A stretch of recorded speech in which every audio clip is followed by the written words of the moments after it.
Present ఉన్న ట్రెండ్స్ని బట్టి చూస్తే కనుక ఇక్కడ చాలా అంశాలు ఉన్నాయి. ఇక్కడ రేవంత్ రెడ్డి, రామ్మోహన్ రావు గారు, రేవంత్ రెడ్డి చాలా అంటే చాలా ప్రెస్టీజియస్గా తీసుకున్నారు.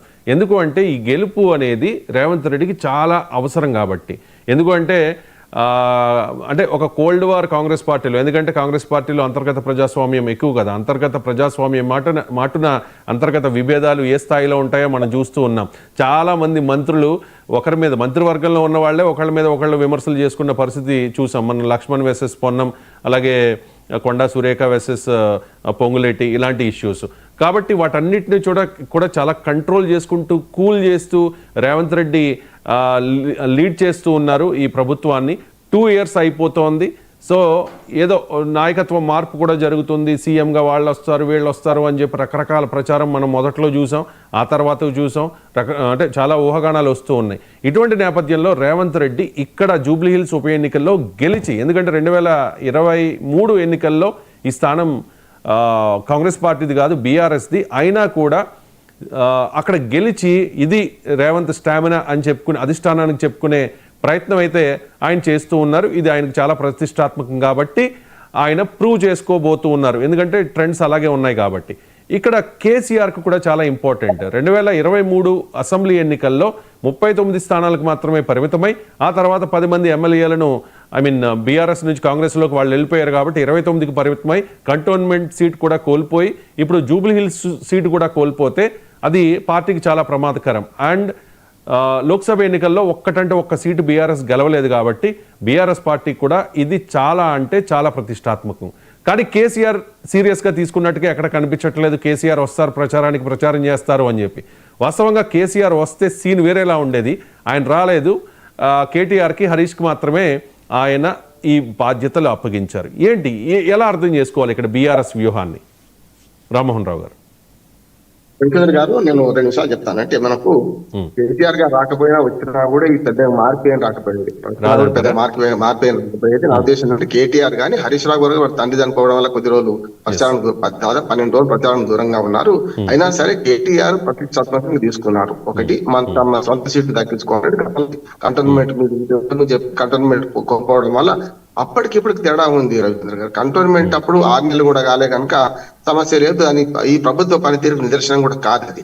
కానీ వాళ్ళు ఏమంటున్నారు, రేవంత్ రెడ్డి గారు మీరు అన్నట్టు చాలా ప్రతిష్టాత్మకంగా తీసుకున్నారు, కేటీఆర్ కూడా తీసుకున్నారు కాదంటే, కానీ మా సీటు అధికారంలో ఉంది కదా. ఇప్పటికే మీరు చూడండి, 3 పార్టీలు కూడా ఓటమి కారణాలు వెతుక్కుని ఇప్పుడు చెప్పేస్తున్నారు ఆల్రెడీ. బీఆర్ఎస్ గెలిచింది అనుకోండి, కాంగ్రెస్ మంచి కారణాలు ఉన్నాయి, ఏమి రకరకాల కారణాలు చెప్తుంది. ఒకవేళ కాంగ్రెస్ గెలిస్తే బీఆర్ఎస్ కి ఇప్పటికే ఆల్రెడీ గ్రౌండ్ ప్రిపేర్ చేసుకున్నారు వాళ్ళు, ఎందుకు అధికార పార్టీ అని డబ్బులు పంచారని ఇవన్నీ అంటారు. నా ఉద్దేశం ఏంటంటే మనకి 2-3 రోజుల ముందు రేవంత్ రెడ్డి గారు మొత్తం సీన్ మార్చేశారు అంటున్నారు. అంత ముందు దాకా వేరున్నది.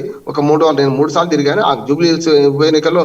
అసలు మొత్తం అంతా నాకు తెలిసిన బూత్స్ అవన్నీ కూడా మేము గతంలో ఖైరతాబాద్ ఉమ్మడి నియోజకవర్గం ఉన్నప్పుడు నేను 2009లో కటార్ శ్రీనివాసరావు గారిని నేను మొత్తం ఇది మన లోక్సభ అభ్యర్థికి నేను చీఫ్ ఎలక్షన్ ఏజెంట్ గా పనిచేశాను. ప్రతి బూత్ నాకు తెలుసు కనుక ఇక్కడ చూసుకుంటే మనకి ఏమవుతుందంటే ఈ బూత్ లో ముఖ్యంగా 3 రకాల మనుషులు ఉన్నారు. మొత్తం మన జూబ్లీ హిల్స్ ఎన్నికల్లో ఓటర్లు చూసుకుంటే దాదాపు 1,20,000 ముస్లింలు, దాదాపు 2 లక్షల మంది పేదలు ఉన్నారు మొత్తం చూసుకుంటే మనకంతా కూడా. కానీ అన్ని ఓట్లు చూసుకుంటే 2 లక్షలు పోలిగారు కనుక ఒకవైపు ఆకాశ హార్మ్యాలు, ఒకవైపు పేదరికం 2 ఉన్నాయి కనుక ఇవాళ ఉన్న ఓట్లలో, వేసిన ఓట్లలో 1,50,000 దాకా పేదల ఓట్లే పడ్డాయి. పేదలు, దిగువ మధ్య తరగతి వాళ్ళు, కొంచెం మధ్య తరగతి, ఎగువ మధ్య తరగతి వాళ్ళు మాత్రం 50,000 కంటే మించి ఉండదు అనుకుంటున్నాను నేను. అయితే పేదల వాడలు ఓ రకంగా ఉన్నాయి ఫలితాలు మనం చూస్తున్నాం కదా. నేను స్లమ్ ఏరియా అని వాటిని పేదల వాడలు అందాం. స్లమ్ ఏరియా అంటే అవమానించినట్టు లెక్క. పేదల వాడలు ఓ రకంగా రిజల్ట్స్ ఉంటాయి, కొంచెం మధ్య తరగతి వాళ్ళు వేసే ఓట్లలో వేరే ఉంటాయి అంటున్నాడు. ఇప్పుడు ఇచ్చేటి అన్ని కూడా మనకు చూస్తున్నాం కదా, పేదల వాడల నుంచి మొదలైంది. రహమత్ నగర్ కానీ ఇవన్నీ చూస్తే మొదటి 2 రౌండ్లు మీరు అన్నట్టు అఫీషియల్ సమాచారం మాత్రం 1,000 చిల్లరనే ఉంది. 2 మధ్య పోటీ 3,000 కనుక ఇప్పుడే ఉంది అనుకో 2వ రౌండ్ లో నేను ఖచ్చితంగా కాంగ్రెస్ పార్టీ వాళ్ళన్న మెజార్టీ 10,000 చేరుకుంటుందేమో అనుకుంటున్నాను నేను. ఒకవేళ ఇదే ట్రెండ్ కొనసాగలేదు అనుకోండి, 1000 ఓట్లు అనేది ఏమున్నది, అవతల ఇంకో రౌండ్ లో వాళ్ళకి 2,000 ఓట్లు వస్తే 1000 కొట్టుకపోతే కదా, వాళ్ళకి ప్లస్ అయితే వీళ్ళకి మైనస్, వీళ్ళకి ప్లస్ అయితే వాళ్ళకి ప్లస్ అవుతుంది. కనుక ఇప్పుడున్న ట్రెండ్స్ ప్రకారం అయితే హోరీ సాగుతుంది. ఇంకొక 4 రౌండ్లు అయిపోయేదాకా మనం చెప్పలేము. అంటే 5,000 మెజార్టీ దాటి కాంగ్రెస్ పార్టీ కనుక 3 రౌండ్లు వచ్చింది అనుకోండి, వాటి కొంచెం విజయానికి కొంచెం కష్టం, ఏది బీఆర్ విజయం కొంచెం కష్టం అనుకుంటున్నాను. కాదు ఇదే 1,100, 1,200 మెజార్టీ కొనసాగింది అనుకోండి, లాస్ట్ రౌండ్ ఒకటి లేపొచ్చు. మొత్తం ఫలితాలు తారుమారు చేయొచ్చు. అన్నిటికంటే నేను ఏమంటున్నాను, బీజేపీకి పెద్ద విషమ పరీక్ష రవిచంద్ర గారు. ఎందుకంటే అప్పుడే వాళ్ళు చేతులు ఎత్తేసారు. రేవంత్ రెడ్డి మన కిషన్ రెడ్డి గారు అన్నారు ఇది రెఫరెండం కాకపోమన్నారు. కానీ ఇటు పక్కన కాంగ్రెస్ కు రెఫరెండమే, ఇటు పక్కన ఎందుకంటే వాళ్ళ వైఫల్యాలు ఎంటగట్టిన టీఆర్ఎస్ కు రెఫరెండమే. ఎందుకంటే బాకీ కార్డు, దోకా కార్డు, కారు, మన బుల్డోజర్ ఇవన్నీ అన్నారు కదా, అంటే బ్లాక్ అండ్ వైట్ లో చూపించారు. కానీ మూడో పార్టీ ఆగం కావడం ప్రధాన కారణం మొదటి నేను చెప్తున్నాను రవిచంద్ర గారు, ఎప్పుడు కూడా మీరు త్రివేణి సంగమంలో మూడో నది ఉండదు. మీ సరస్వతి నది ఎట్లా ఇంకిపోయిందో, మన కాళేశ్వరం దగ్గర ఇంకో నది ఎట్లా ఇంకిపోయిందో ఉండదు కనుక ఉండదు.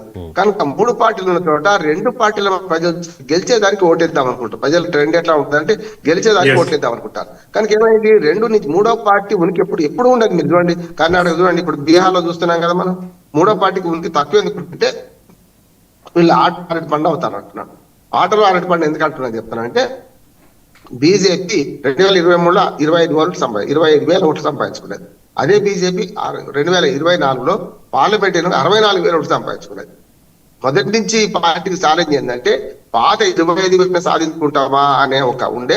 నేను అనుకున్నాను ఏంటంటే 10,000 15,000 దాటకపోవచ్చు అంటున్నాడు ఇప్పటికి కూడా. ఏది బీజేపీ 300 ఓట్లు 2 రౌండ్ల తర్వాత 300 ఓట్లు ఉందంటే నా అంచనా కూడా ఇంకా తప్పవుద్ది, కిందికి వస్తా అనుకుంటున్నాను నేను. ఈ మూడో పార్టీ ఆటలో అరటి పండు ఎట్లా అవుతుందంటే, బీజేపీ ఓట్ షేర్ ఎట్లా తక్కువ అవుతుందో దాన్ని బట్టి ఇటు కాంగ్రెస్ కో లేకుంటే బీఆర్ఎస్ కో లాభం అవుతుంది కదా.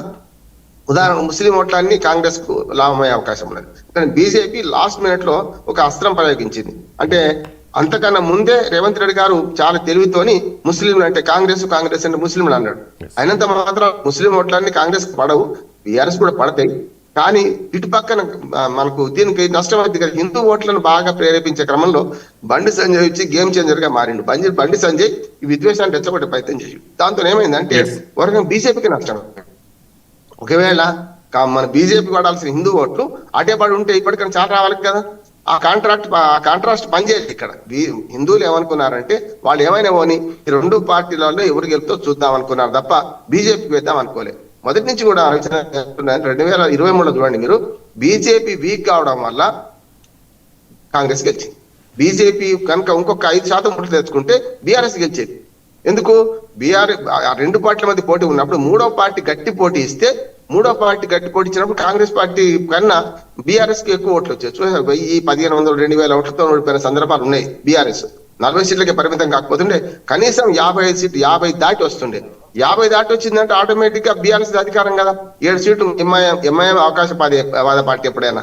ఇప్పుడు కూడా ఏమంటున్నానంటే బీజేపీ వీక్ కావడం వల్లనే ఈ రెండు పార్టీల మధ్య పోటీ అవుతుంది అంటున్నాను.